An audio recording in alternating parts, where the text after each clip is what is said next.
أعوذ بالله من الشيطان الرجيم بسم الله الرحمن الرحيم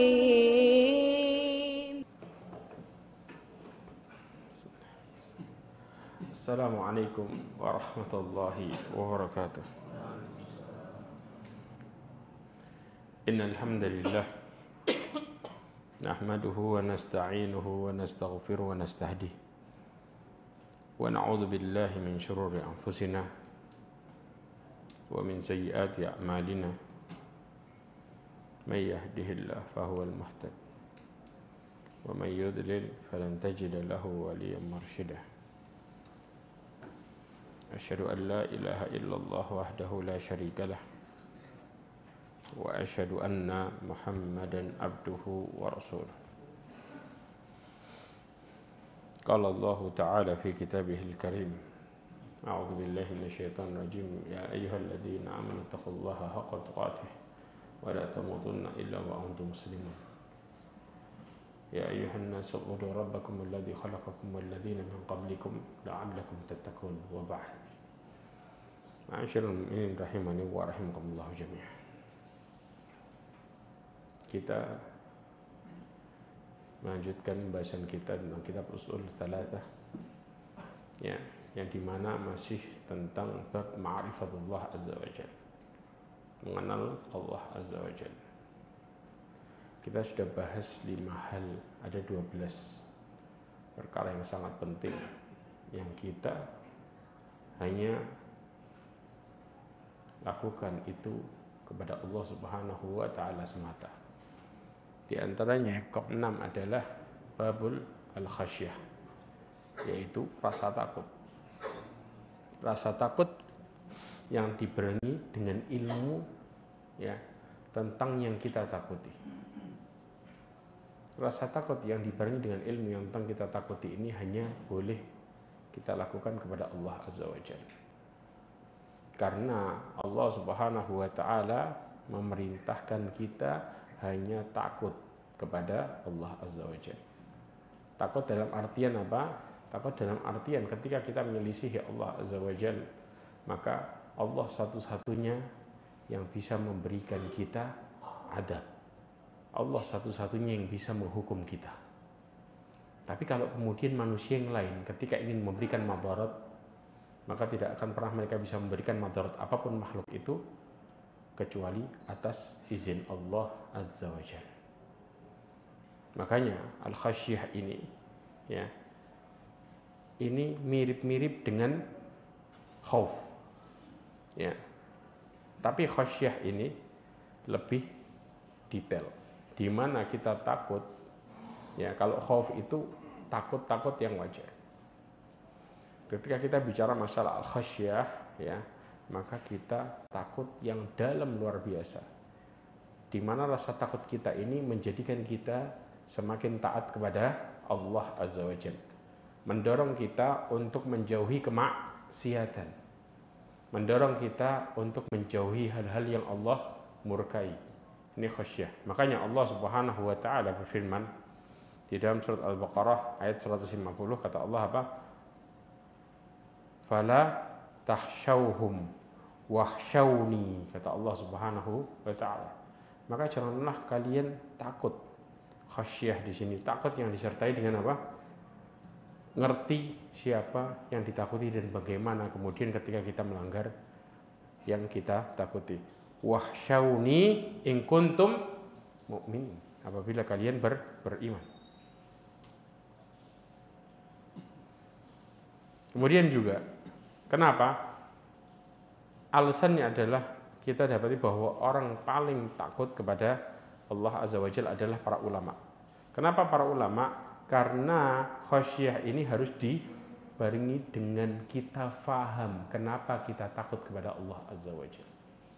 Makanya disertai dengan ilmu. Dan yang paling ngerti tentang Allah azza wa jalla dari hambanya adalah mereka orang-orang yang menuntut ilmu. Makanya kenapa ya ikhwah? Paling banyak orang-orang yang bermaksiat kepada Allah azza wa jalla, mereka orang-orang yang jahil. Karena mereka nggak paham dan nggak kenal Allah azza wa jalla. Kalau mereka tahu ya munculnya berbagai permasalahan dalam hidupnya ya dikarenakan kemaksiatan yang mereka lakukan, maka tentunya akan menimbulkan rasa takut kepada Allah Azza wa Jalla. Sebagaimana Ali bin Abi Thalib mengatakan apa? Tidaklah turun bala kecuali karena dosa, dan tidaklah diangkatnya musibah atau bala kecuali dengan taubat kepada Allah Azza wa Jalla. Kemudian Allah Subhanahu wa taala berfirman, "Innama yakhshallahu min ibadihil ulama." Sesungguhnya yang takut kepada Allah Subhanahu wa taala dari hambanya. Dikatakan yakhsha, bukan yakhaf. Yakhsha, takut yang begitu dalam, disertai dengan ilmu, disertai dengan pemahaman yang benar. Siapa mereka? Yaitu para ulama. Kemudian ma'asyarul mu'minin rahimani wa rahimakumullah. Perkara yang ketujuh adalah inabah. Kita kalau bicara inabah, apakah sekedar kita kembali kepada Allah Azza wa Jalla? Jawabannya enggak. Istilah inabah ini kita harus pahami baik-baik. Ya, yaitu kembali kepada Allah Subhanahu wa taala dengan apa? Ada syarat yang besar di sini. Dengan menjalankan ketaatannya dan menjauhi larangannya. Itu yang disebut dengan inabah yang benar. Ya. Kalau orang hanya sekedar kembali kepada Allah, berapa banyak orang-orang yang mereka kena permasalahan dan tidak ada yang bisa menolong, mereka balik sama Allah. Betul enggak? Habis ditolong maksiat enggak? Balik lagi maksiat. Ini namanya bukan disebut dengan inabah. Ini yang namanya bukan disebut dengan kembali. Kalau kemudian kita kembali hanya sekedar pasrah tanpa ada perbuatan memperbaiki diri, ini bukan disebut dengan inabah. Karena orang-orang yang kembali kepada Allah, mereka akan berusaha untuk mencari jalan mendekatkan diri kepada Allah Azza wa Jalla. Makanya ini disebut dengan inabah. Allah Subhanahu wa taala mengatakan di dalam surat Az-Zumar ayat 54, wa anibu ila rabbikum wa aslimu lahu. Ya. Dan kembalilah kalian kepada Tuhan kalian, kemudian Allah memberikan syarat di sini. Wa aslimu lahu. Dan berserah dirilah kalian kepada Allah. Orang yang pasrah itu ngapain? Pasrah itu kalau disuruh apa-apa nurut. Itu namanya pasrah. Antum kena masalah. Ya, kemudian tiba-tiba ya, ada teman yang antum percaya. Dia ngasih saran. Kita turut gak kira-kira? Kalau sudah adalah, nah tak ikut antum. Pasrah nih contoh. Ya. Dia ngomong apa kita turut. Dia ngomong apa kita turut. Harusnya perkara pasrah ini sangat besar kita kembalikan kepada Allah Azza wa Jalla. Bahkan nih teman kita kadang-kadang apa? Nyuruh kita maksiat karena apa? Pikiran buntu ikut juga. Na'udzubillah min dzalik. Ya. Harusnya sifat pasrah ini kita sandarkan kepada Allah Azza wa Jalla. Karena arti pengertian Islam yaitu apa? Al-istislam. Memasrahkan diri kita kepada Allah Azza wa Jalla. Dan di dalam inabah, di dalam sifat kita kembali kepada Allah, ada perintah buat pasrah, ngikutin aturan hidup. Karena pada dasarnya kalau orang balik kepada tujuan kenapa mereka diciptakan, maka otomatis hidupnya kembali menjadi normal dan baik. Ketika mereka keluar dari aturan kenapa mereka diciptakan, maka mereka akan menjadi berantakan. Pertanyaannya, kenapa kita diciptakan? Ibadah. Istilah ibadah ini bukan sekedar menjalankan perintah, tapi juga menjauhi larangan. Semua disebut dengan pengertian ibadah. Kalau kita keluar dari aturan itu, apa yang terjadi? Hidup kita berantakan. Makanya Allah Subhanahu wa taala memberikan gambaran orang yang keluar dari jalan Allah, mereka disebut dengan dua sifat. Apa itu? Yang pertama, dimurkai. Yang kedua, tersesat. Betul enggak? Antara dimurkai atau tersesat. Ini dituangkan di mana? Surat Al-Fatihah. ketika kita meminta kepada Allah Subhanahu wa taala petunjuk, ihdinas siratal mustaqim, siratal ladzina an'amta 'alaihim ghairil maghdubi 'alaihim waladdallin. Kenapa ghairil maghdubi 'alaihim waladdallin? Seseorang ketika mereka keluar dari aturan, ada dua hal jenis manusia. Antara manusia yang faham kalau dia salah sama manusia yang jahil. Kalau dia salah dan faham, maka mereka masuk ke dalam golongan yang dimurkai. Dan golongan yang seperti ini adalah orang-orang Yahudi. Makanya para ulama menjelaskan kenapa orang Nasrani lebih gampang masuk Islam daripada orang Yahudi. Karena mereka jatuh ke dalam kejahilan, tanpa ilmu, nggak ngerti. Makanya dakwahin orang yang nggak ngerti itu lebih gampang daripada orang yang paham kemudian nyangkal. Ini lebih susah dan lebih ngeri. Kenapa? Karena mereka paham. Orang-orang Yahudi ya ikhwah, dengan propagandanya bahkan mereka mempersiapkan kondisi jadi kalau kita lihat di sekarang daerah Palestina yang diambil sama mereka di tepi barat itu, antum tahu, ditanam di sana. Ya, kita lihat ada jalan kayak jalan tol gitu. Di pinggiran jalan pas ini habis besinya, ke pinggiran itu kayak ada lembah gitu kecil sepanjang jalan kayak parit gitu. Mereka tanam di situ pohon korkot sepanjang itu. Kenapa mereka tanam itu? Bukan tanpa alasan. Karena mereka sadar dan ngerti. Itu kan istilahnya kayak membatasin gitu, kayak istilahnya. Ya, ngerti pohon yang di akhir zaman yang nggak bicara kalau ada Yahudi di belakangnya cuma pohon korkot aja. Subhanallah, kebayang ya ikhwah, semua bisa ngomong. Jadi mereka paham tentang kebenaran Islam. Ya, makanya orang-orang Yahudi yang masuk Islam, ada yang sampai kemudian muka Yahudi mengatakan, wahai Rasulullah, orang Yahudi ini cepat bohong, cepat ingkar. Ya, ditunjukkan dengan bagaimana bukti yang sangat luar biasa, karena mereka paham dan ngerti. Tapi ya orang-orang Nasrani, orang-orang yang jahil itu lebih cepat balik. Ya, balik kepada Allah Azza wa Jalla, balik dalam artian apa? Balik untuk mencari kebenaran. Dia lebih mudah. Karena mereka jatuh ke dalam kejahilan. Karena nggak ngerti, makanya mereka pun bimbang dalam urusan kehidupannya. Ini yang terjadi. Ma'asyiral mu'minin rahimani wa rahimakumullah. Allah katakan wa anibu ila rabbikum. Dalam tafsir disebutkan wa anibu di sini yaitu wa aslimu lah, yaitu berserah dirilah urusan kalian kepada Allah.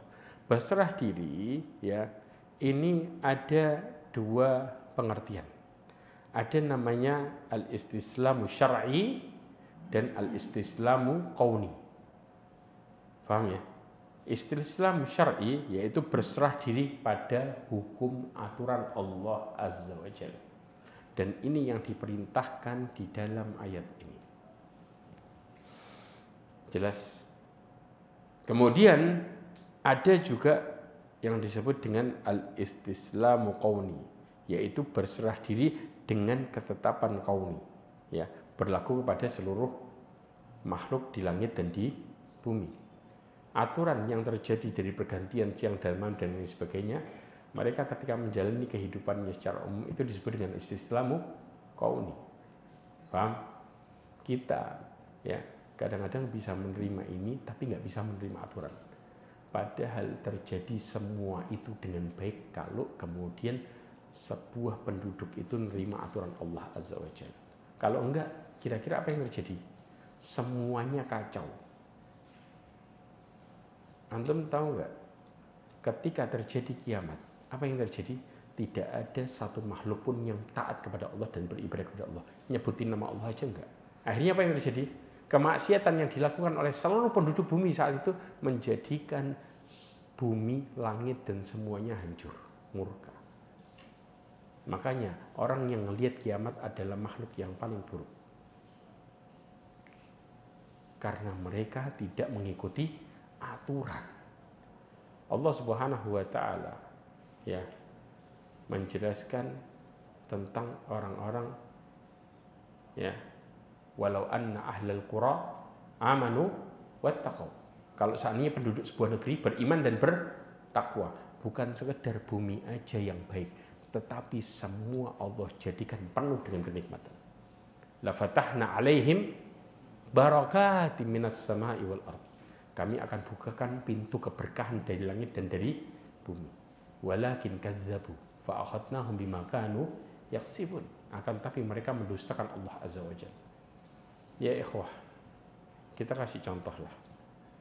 Berapa banyak dalam sebuah rumah ya yang mereka kalau dilihat dari penghasilannya tidak seberapa. Tapi kemudian mereka bisa merasakan bagaimana menjadi keluarga yang begitu indah. Anaknya subhanallah taat sama orang tuanya. Kemudian anaknya mudah diarahin ke dalam perkara agama. Suami istri saling dukung, ketika mereka di rumah saling menasihati. Seakan-akan keluarga ini kayak keluarga yang serba kecukupan. Padahal dari segi ekonomi mereka adalah orang yang berlebihan enggak? Enggak. Kenapa bisa menjadi sebuah keluarga seperti ini? Karena Allah berikan yang disebut barakat, keberkahan. Dan ini yang sering dilupakan oleh banyak manusia. Karena ketika manusia berusaha sendiri dan gak yakin sama Allah, yang dikejar berkah atau banyak? Berkah atau banyak? Banyak. Dan yang menjamin hidup seseorang bahagia itu berkah atau banyak? Setelah tahu. Kalau nggak kenal, maka mereka cari banyaknya.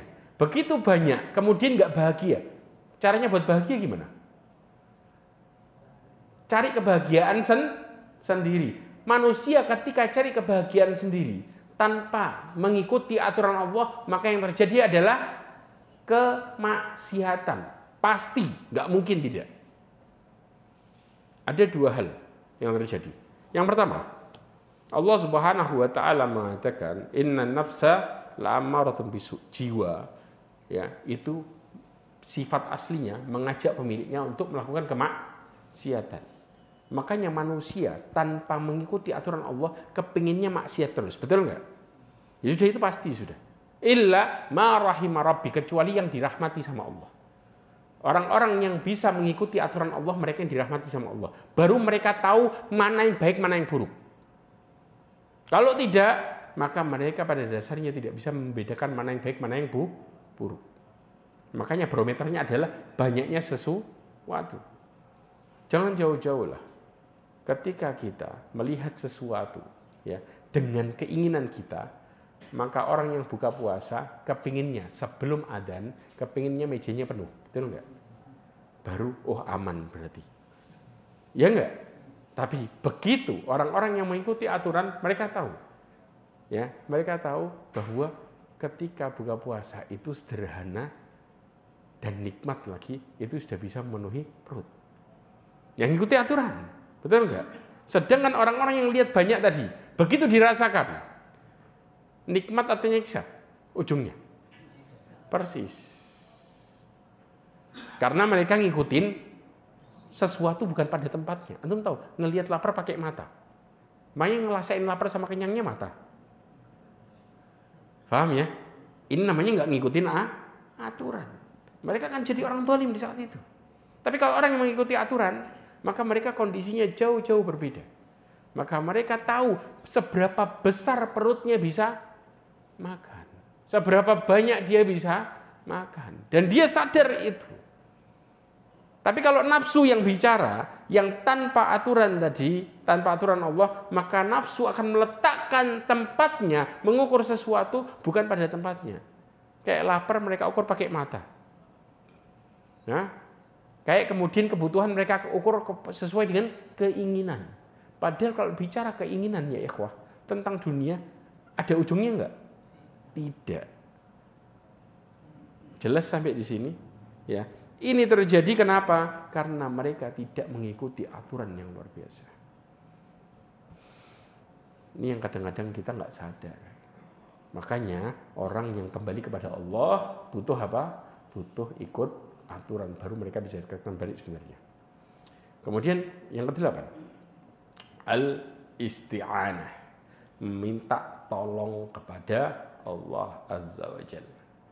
Istilah isti'anah ya, Rasulullah SAW mengajarkan kepada Abdullah bin Abbas, wa idza sta'anta fasta'in billah. Kalau kalian minta tolong, maka minta tolonglah kepada Allah Azza wa Jalla. Kenapa? Meminta tolong pada Allah itu merupakan perkara ibadah. Ya, yang seharusnya isti'anah itu dilakukan hanya kepada Allah. Kenapa hanya kepada Allah?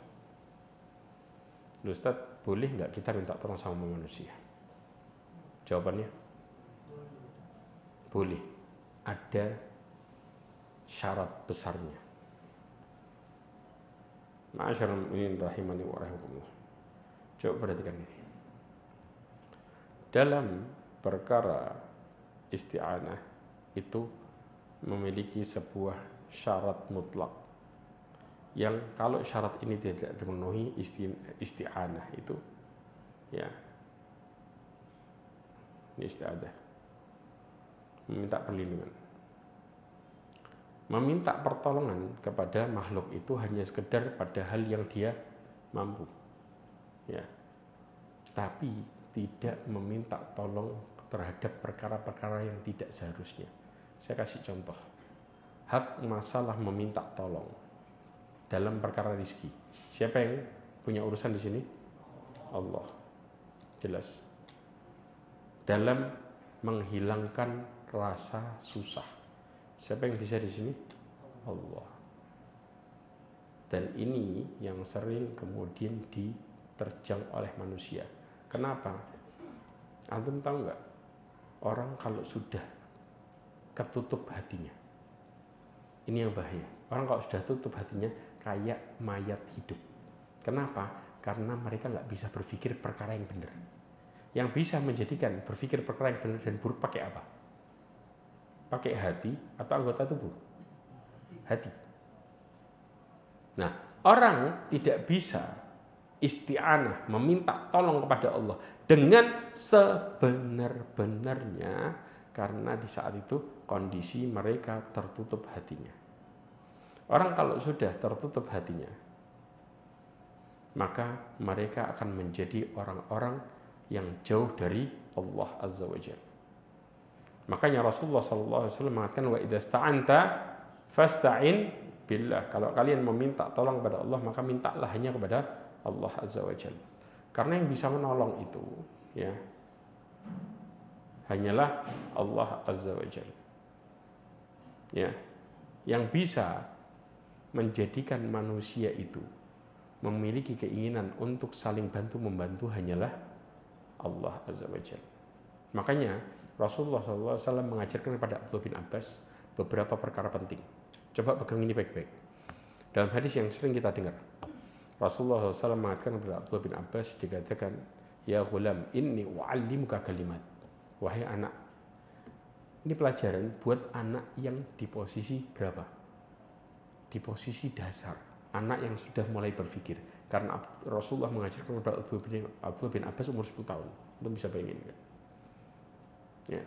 Kalau ini tertanam dari mulai kecil, maka mereka akan menjadi anak yang luar biasa. Ya, yang disebut dengan anak yang soleh yang sebenarnya. Di saat mereka mempraktekkan ini sampai besar. Apa itu? Ya. Ini wa'allimuka kalimat. Sesungguhnya aku mengajarkan beberapa kata kepada engkau. Yang pertama adalah ihfadillah yahfadka. 1. Jagalah urusanmu kepada Allah, niscaya Allah akan menjaga urusannya kepadamu.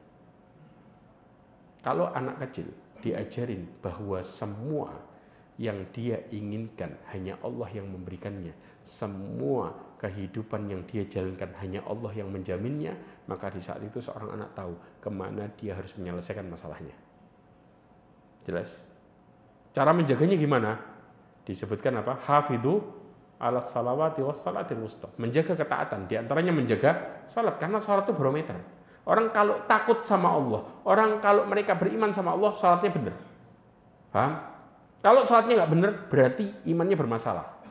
Itu sudah pasti.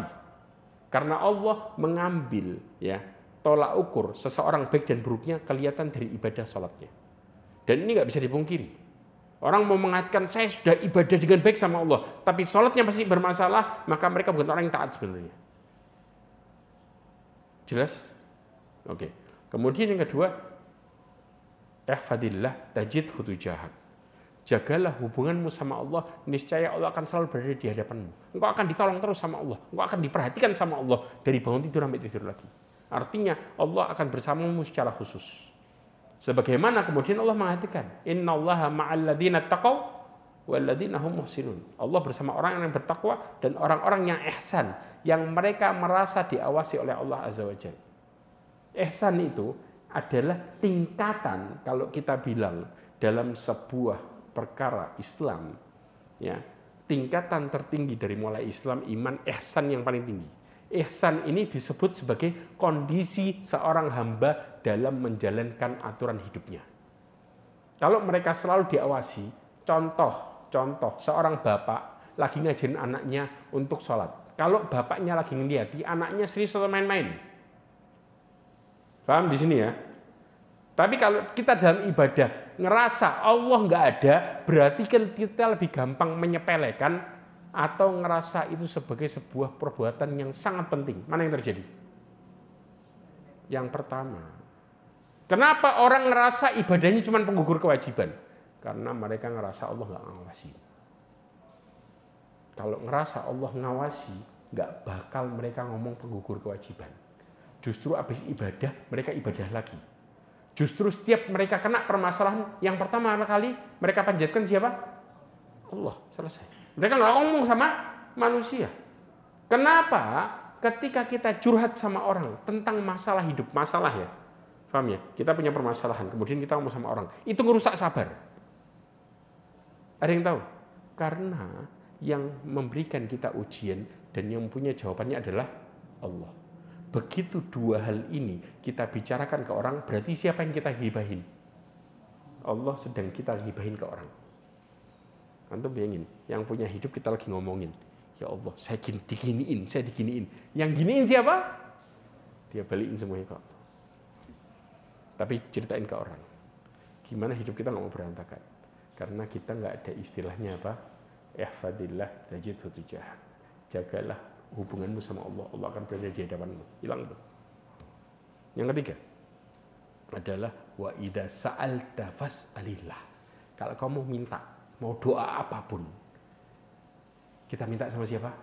Sama Allah. Karena hanya Allah yang bisa menjawab semua doa kita, semua. Sampai ada sebuah perkataan dan kita faham masalah ini. Idza sa'alta la tas'al bani Adam hajata was'al alladhi abwabu la tuhjabu. Jangan kau minta kepada anak Adam permintaan. Ya ikhwah, kita kadang-kadang bolak-balik minta. Kita tambah mulia apa tambah terhina? Sama orang tua aja. Ini anak minta terus. Tapi kalau kita sama Allah, semakin kita banyak minta, setiap saat semakin kita mulia di hadapan Allah SWT. Karena tempat kita minta bukan orang. Walaupun orang tua kita ngomong paling sayang sama kita, kalau tiap saat minta orang tua kita, sayangnya tambah hilang. Karena manusia bukan tempatnya minta. Kemudian yang keempat, yaitu isti'anah, yaitu wa idza sta'anta fasta'in billah. Kalau engkau mau minta pertolongan, hanya Allah yang nolong, jadi mutlak. Kita nggak bisa minta ke orang, nggak bisa minta kemanapun tentang hal-hal yang mereka tidak bisa berbuat apa-apa. Bahkan kalau toh mereka bisa berbuat sesuatu, tetap kita minta sama Allah Azza wa Jalla. Baru kemudian ikhtiar. Ini yang disebut dengan ikhtiar. Paham ya? Kenapa? Ya ikhwah, kalau orang biasa minta tolong sama orang, maka orang itu akan semakin terjadi dua hal. Yang pertama, dia akan semakin hina. Yang kedua, dia akan merasa punya utang. Betul enggak? Kira-kira kalau akhirnya orang itu minta tolong sama kita, bahkan berkaitan dengan hal yang maksiat, enggak dituruti, gimana rasanya? Gimana rasanya? Selesai. Faham di sini? Dan ini disebutkan oleh para ulama. Ya. Ibnu Qayyim Al-Jauzi mengatakan, ketika kita justru banyak nolong orang, kita akan terlihat mulia di depan manusia. Tapi kalau kita yang minta tolong, di saat itulah kita merasa kita punya utang sama dia. Ini sifat yang kadang-kadang dimanfaatin orang lain, ya. Buat apa? Buat menjadikan dia bisa menguasai diri kita. Caranya gimana? Kita dibuat minta tolong sama dia terus. Suatu saat dia minta tolong sekali, mau nggak memenuhi, padahal itu maksiat. langsung kita mengatakan, aduh, gimana nanti fulan gini. Akhirnya apa? Allah disingkirin. Orang yang diduluin. Ini yang membuat hidup kita berantakan. Jelas? Paham? Oke. Makanya isti'anah itu mutlak kita harus lakukan kepada Allah. Kalau kita ikhtiar, ya, kita lebih berkata bukan nggak minta tolong, kita berusaha istilahnya. Kemudian yang berikutnya ya, ikhwah, yang disebut dengan al-isti'adah, minta perlindungan. Ini kalau kita nggak sadar, ini bahaya. Kenapa? Meminta perlindungan itu sering ketika kita tidak arahkan bukan pada tempatnya. Meminta perlindungan itu, ya, isti'adah itu dikatakan istilahnya apa? Talabul aud, meminta, memohon perlindungan. Jelas sampai sini? Ya. Orang yang isti'adah biasanya mereka meminta tolong, ya. Kayak model al-istighatsah, meminta pertolongan dalam kondisi terdesak. Jelas sampai sini. Nah, sedangkan isti'adah ini memohon perlindungan, memohon perlindungan dari keburukan, itu adalah merupakan ibadah. Kalau ibadah itu ditujukan kepada siapa? Tapi kalau kita isti'adah kepada selain Allah disebut syirik. Karena Allah mengatakan, nih surat Fussilat ayat 36. Allah mengatakan, wa imma yanzaghanna minasyaitani nazghun fasta'id billah. Dan jika syaitan mengganggumu dengan suatu gangguan, maka mintalah kalian tolong kepada Allah Azza wa Jalla. Innahu huwas sami'ul alim. Sesungguhnya dia mendengar, maha mengetahui. Makanya Allah mengajarkan kepada kita apa? Qul a'udzu birabbil falaq. Qul a'udzu birabbin nas. Ya. Ya, wa qur rabbi a'udzu bika min hamazati syayatin. Ya. Nah, isti'adah di sini, ya, memohon perlindungan bentuknya ibadah. Jelas? Tapi kalau isti'adah kepada selain Allah ada dua hal.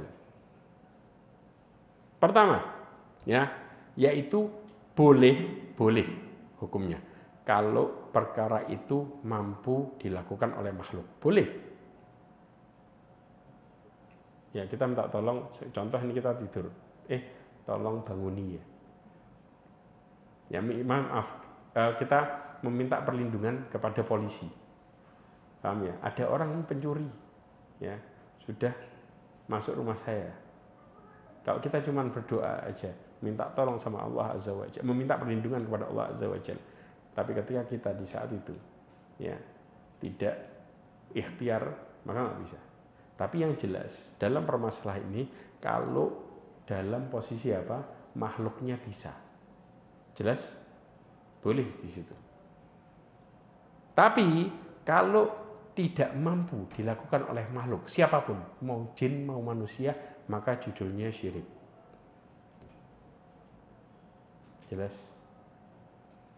Kayak contoh, seseorang deketin atasannya supaya apa? Supaya dia tidak sampai kehilangan rezekinya, supaya nggak dipecat nanti, supaya tidak kehilangan rezekinya. Sedangkan rezeki ini siapa yang punya hak? Allah. Berarti kalau seseorang sampai model seperti itu, masuk ke dalam perkara boleh atau syirik? Syirik. Karena kalau sudah seperti ini, akhirnya menuhankan siapa? Manusia. Apapun yang dilakukan oleh atasannya, dia akan mengatakan apa? Iya, yang penting kerjaan saya nggak hilang. Terjadi nggak? Banyak. Akhirnya mereka berpikir, cari kerjaan susah. Kenapa? Karena mereka menuhankan dirinya kepada manusia. Menjadikan dirinya hamba bagi manusia. Nah, kemudian ya ikhwah, ma'asyiral mu'minin rahimani wa rahimakumullah. Istilah, ya, isti'adah di sini, ya, awal terjadinya permasalahan adalah di mana para manusia takut ketika turun di lembah yang kosong. Kenapa? Mereka merasa penghuninya adalah jin. Betul nggak? Padahal pada dasarnya jin itu takut sama manusia. Dijelaskan di sebuah riwayat, pada waktu manusia mau turun ke sebuah lembah, maka para jin itu mengatakan, wahai para jin, keluarlah kalian, sesungguhnya manusia akan datang. Tapi begitu manusia turun, maka kemudian di saat itu, ya apa yang terjadi? Mereka mengatakan, dalam tafsir Ibnu Katsir disebutkan, aku berlindung kepada jin pimpinan lembah ini agar aku tidak mendapati madarat atau mengenai hartaku atau anakku atau hewan tungganganku. Padahal jin aslinya apa? Takut sama manusia. Begitu dia mengatakan, aku meminta tolong pada penunggu lembah ini, langsung jinnya mengatakan kepada yang lainnya, ayo balik, manusianya takut sama kita. Balik lagi ke tempatnya. Sehingga jin menjadikan manusia pertama kali menjadi orang-orang yang sangat tersesat. Siapa yang mulai? Yang mulai siapa? Manusianya. Bagaimana syarahnya? Saya jelaskan. Ma'asyiral mu'minin rahimani wa rahimakumullah. Ya. Allah Subhanahu wa taala berfirman. Ini dia. Ayatnya. Wa annahu kana rijalun minal insi ya'udzuna birijalin minal jinni fazaduhum rahaqa. Ya, itu. Orang-orang dari manusia itu minta tolong, minta perlindungan kepada bangsa jin, maka mereka bertambah dosa dan kesalahan. Loh, minta perlindungan kok tambah dosa?